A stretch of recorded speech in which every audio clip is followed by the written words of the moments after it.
Yeah, so what we've been talking about for the last couple of years is this prioritization rule of the WNBA. And it goes into full effect in 2024. And what it means is if you are not back from your overseas commitments by the start of WNBA training camp, you can't play the whole season. That's it.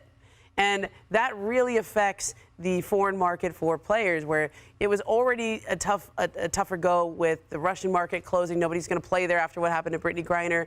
The One League has come out strong, offering Caitlin Clark an incredible deal.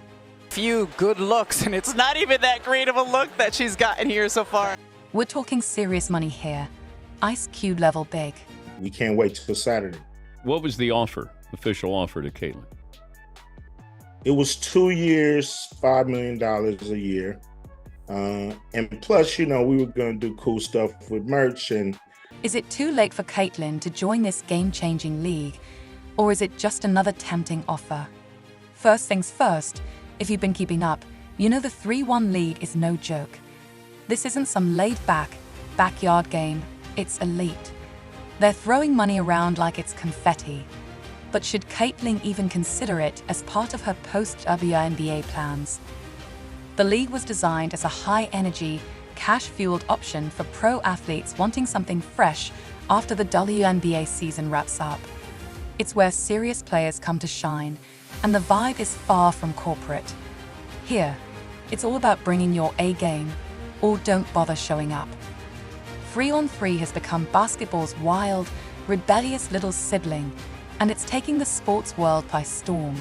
Tell us about this new league. Yeah, I think, just to touch on what you said, obviously in a typical women's basketball life, you play in the WNBA and you go overseas. And there's a 7-month gap where, our W players aren't home, aren't in market. And Fee and I are co-founders in Unrivaled, which is going to launch in Miami come 2025. And it's going to be the top 30 athletes where we'll play 3-on-3, 1-on-1, and just be home, be in market, and be able to be in a market that isn't a W team, but continue to grow the game and grow brands. So it's going to stay there in Miami, which is very important to the players. They didn't want to be traveling all around during the offseason, so it's going to be there. 3-on-3. The court's going to be a little bit different. Yep, the court's going to be a little bit smaller, so like around 60 feet in comparison to 90. Imagine all the skill and precision of a full court game packed into half the space, where there's zero room for excuses. That's exactly what players love about the 3-1 league.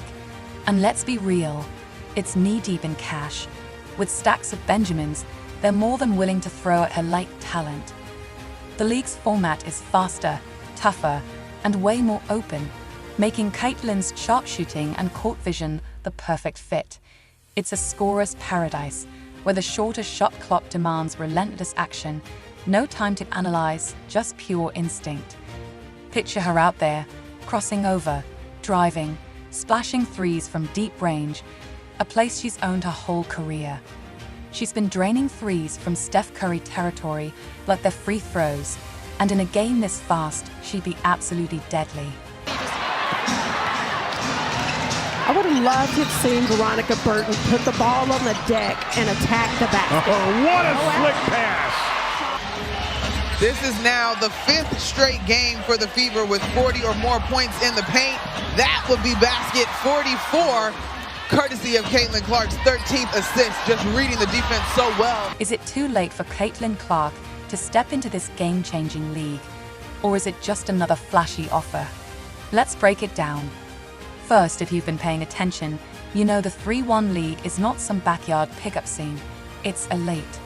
They're throwing serious cash around to draw top talent, so the question becomes, should Caitlin consider it as a step in her career beyond the WNBA? Imagine her out there, all the skill and polish of a full-court game condensed into half the space with no time to hesitate. 3-on-3 ball is all about speed, aggression, and pure instinct. With her sharpshooting and court vision, Caitlin could dominate here.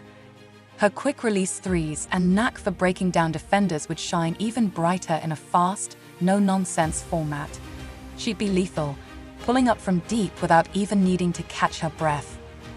And don't overlook her passing game. 3-on-3 rewards quick cuts and fast reads, and with Caitlin's court vision, she'd have defenders scrambling. She'd make her teammates look like all-stars with every needle-threaded pass. But there's a catch. This league is a grind. It's physical, one-on-one, and relentless. Unlike in the WNBA, where she has time to set up plays and rig the defense, here it's go, go, go. Can she keep up in a battle where every drive to the basket could feel like a wrestling match? Her potential opponents would be just as curious. Nafisa Collier, with her balanced style and focus on team chemistry, might wonder how Caitlin's aggressive style could shake up the format. Meanwhile, Brianna Stewart, a master of adaptability, would likely see Caitlin as a fierce asset in this high-speed game. These top players would know she could push the pace, forcing everyone to bring their best just to keep up. Why Caitlin? Why not? She's been splashing threes from Steph Curry range, putting on highlight reel performances that the WNBA hasn't seen in years. The 3-1 league isn't looking for just another player. They want her as their star, the face of their brand. With her swagger and skill, she'd be filling seats and breaking the internet with every move. But is it worth it? The league offers a massive paycheck, on par with the figures Ice Cube's Big 3 league gives to retired NBA players. Rumor has it, they're dangling a $5 million per year contract for 2 years, plus merchandising and even a shot at partial team ownership. That's the kind of money that could cement her legacy in a league craving excitement. Yet, is this deal a smart move for her career? Right now, Caitlin's reputation in the WNBA is top tier. She's known as a high-caliber player in a league with legacy and strategy. Stepping into a league focused more on flashy highlights might feel like a risk, especially if the league itself is unstable. If it folds, it could backfire on her brand, turning her into a highlight player rather than a well-rounded competitor. There's also Europe to consider. Top European leagues treat their stars like royalty, with big paychecks, die-hard fans, and potential endorsement deals. Caitlin could travel, grow her brand globally, and still play for teams that are thrilled to have her. Caitlin could make a splash abroad, develop a global brand, and enjoy massive fan support without sacrificing competitive growth.